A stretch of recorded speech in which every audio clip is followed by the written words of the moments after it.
יודעת לבחור את הבושם. ממי את יודעת שעושה עליי רושם.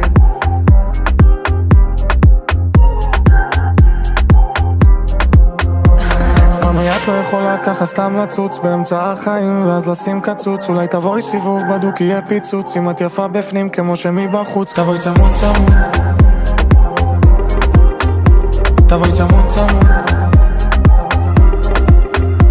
כולם מפנטזים אבל לא מעיזים, ניזין זגזין כוסית מהמגזין. ממי 10 מתוך 10 אני לא מגזים, ואני בחור חצוף אומר לה הכל בפנים. איך היא יודעת לבחור את הבושם, ממי את יודעת זה עושה עליי רושם. מסדר את השיער בדיוק והאודם, אני לא יודע מי היה איתך קודם, אבל תגידי איך זה שאת יפה כל כך, זה מסוכן להסתובב איתך, את יודעת שהכל מכתוב, אז אני לא יוצא לחפש אותך. ממי את לא יכולה ככה סתם לצוץ באמצע